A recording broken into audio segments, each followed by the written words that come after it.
Saluons l'invité de notre abécédaire de la campagne, Marielle de Sarnez. Bonjour. Bonjour. Que devient votre parti, le MoDem Je vais vous répondre, c'est sûrement très intéressant. les Je vais vous présidentielles. répondre, mais je ne peux pas laisser passer tout ce qui vient d'être dit, pas Alors, à allez-y. l'instant.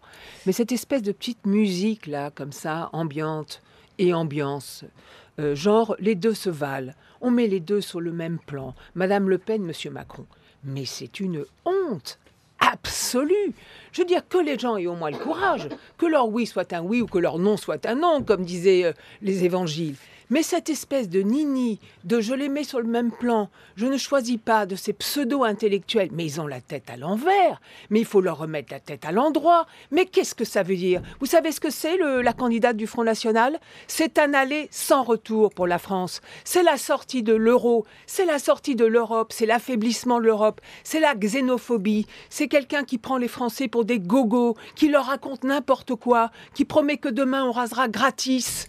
Mais enfin, il est urgent que ceux qui se prétendent de l'élite, les intellectuels, ceux qui réfléchissent, ceux qui pensent, qu'ils essayent de penser bien, la tête à l'endroit et pas la tête à l'envers. Donc pardonnez-moi, mais moi je ne peux pas laisser passer cette espèce d'ambiance comme ça qu'on entend dans les médias. Je trouve qu'il y a quelque chose de la France révélateur d'un pays, mais qui est en pleine dépression. Et moi, je voterai Emmanuel Macron parce que je veux sortir ce pays de la dépression. Et si le Front National, il est haut aujourd'hui, c'est en particulier parce qu'il y a un certain nombre de gens qui veulent que la France reste dans la dépression. Et si le Front National est haut, c'est parce que les différents dirigeants, depuis 30 ans, qu'ils aient été de droite ou de gauche, eh bien, ils nous ont été incapables d'agir pour le bien du pays, incapable de faire les François choses. Hollande Et c'est pourquoi les l'économie. Français ont renvoyé ces deux partis politiques, au fond, à leurs chères études au premier tour des élections. Eh bien, moi, je veux rebâtir, je veux reconstruire. Je suis du côté de ceux qui veulent construire et pas de ceux qui acceptent que le pays se délite. C'est l'heure donc de l'invité de l'abécédaire de la campagne, Marielle de Sarnez, que nous retrouvons. L'abécédaire ouvert à la lettre C comme clarification. Question d'Antoine Marette. Bonjour Marielle de Sarnez. Bonjour. Emmanuel Macron est le favori de cette présidentielle. Il est au centre, il est arrivé au second tour, ce que François Bayrou n'a jamais réussi à faire. Qu'est-ce qu'il a de plus que François Bayrou, Emmanuel Macron? Peut-être qu'il a François Bayrou qui a ouvert la voie les années précédentes, notamment lors de des différentes élections présidentielles. Mais c'est vrai que nous nous reconnaissons tout à fait dans son projet. Je crois qu'il arrive au bon moment. Voilà. Ça a pris du temps. Il arrive au moment où la France est fatiguée. C'est quelqu'un de jeune. C'est quelqu'un qui va préparer l'avenir avec les Français, qui va redonner confiance au pays. Ce futur jeune président de la République, si les Français, évidemment, votent pour lui dimanche soir, ce sera une bonne nouvelle pour le pays. J'en suis absolument convaincu. Et ce sera, au fond, la grande clarification. On aura enfin un pays tourné vers l'avenir. Et cela, j'en suis extrêmement heureuse. Et si nous avons pu, avec François Bayrou, y contribuer, François Bayrou, il a fait quelque chose d'assez, on va dire, exceptionnel pour un homme politique, de premier plan. C'est-à-dire qu'au lieu de se dire « je peux être candidat moi-même », il a été en capacité de soutenir quelqu'un d'autre. Eh bien, je trouve que si on pouvait faire de la politique, non, pas vraiment, franchement, et si on pouvait faire de la politique peut-être davantage comme cela, pour l'intérêt général, ce serait bien. On a dit, vous avez dit, on a labouré, on a défriché, on a semé. Oui. Et la récolte peut Mais se faire. Mais est-ce que vous allez récolter, vous? Je reviens à ma question. Heureuse. Mais écoutez, le plus important, pardon, on va revenir sur les législatives, si vous voulez, parce que je vois que ça vous obsède, donc je ne veux pas vous frustrer de cette question-là. Mais le plus important, et c'est là où je suis très heureuse, c'est que ça fonctionne pour l'élection présidentielle. C'est une élection majeure. On vient d'entendre parler à l'instant des dangers du monde.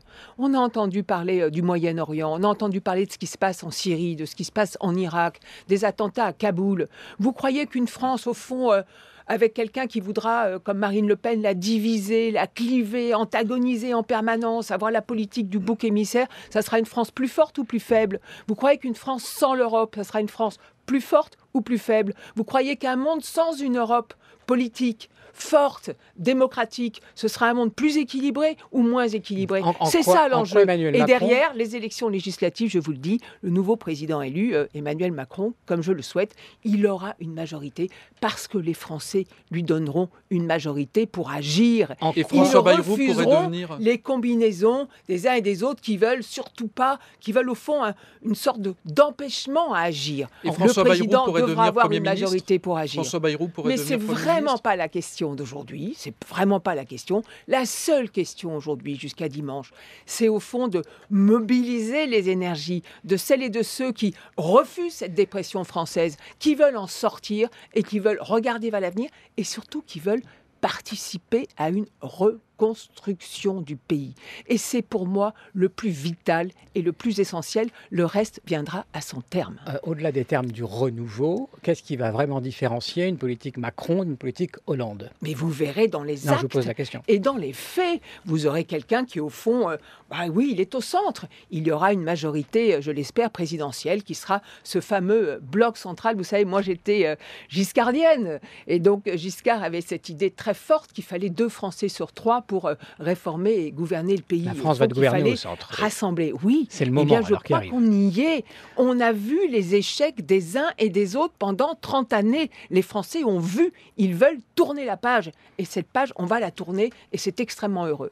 Antoine Marek. Imaginons qu'Emmanuel Macron gagne la présidentielle. Imaginons que, en partie grâce à François Bayrou, il ait une majorité C'est lui le candidat, je vous à rappelle. l'Assemblée C'est Emmanuel nationale. Macron. Hein. Tout à Oui. fait. Est-ce que le MoDem aura encore une raison d'être face à En Marche? Mais bien sûr, nous existons, le centre existe, le C'est quoi la courant, différence le entre les courant deux que nous représentons existe évidemment, mais il est en cohérence avec ce que Emmanuel Macron propose, c'est-à-dire au fond une société équilibrée, de la liberté, de la responsabilité, de la solidarité et surtout un moment politique où il va falloir agir. Il va falloir faire, il va falloir changer les choses, il va falloir sortir de l'impuissance publique, ce dans quoi, au fond, les différents gouvernants se sont malheureusement enquistés toutes ces dernières années. Et il va falloir aussi porter une vision pour l'Europe, parce que sans une France forte, je vais vous dire, l'Europe politique et démocratique qui est nécessaire dans le monde, elle ne pourra pas se construire. Et ce courant MoDem, en quoi il se distingue du courant En Marche? C'est quoi sa sensibilité?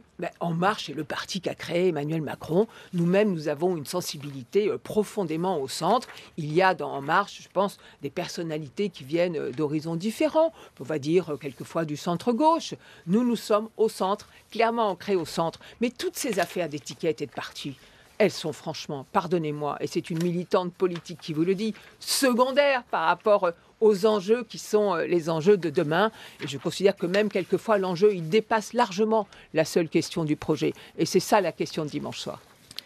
Mais il faut s'arrêter là parce qu'on a aussi, indépendamment de l'heure qu'il est, c'est-à-dire 12h57, des problèmes ou des soucis d'équilibre de temps de parole. Je vois bien, je vous vois vous agiter, Voilà. compter, chronométrer chaque Voilà, seconde, malheureusement, chaque minute. nous sommes sous cette pression-là. Je ne sais pas si c'est une bonne de chose. passer ces quelques minutes avec vous. On vous remercie beaucoup d'être venu jusqu'à nous. Marielle de Sarnez, donc députée européenne et vice-présidente du MoDem.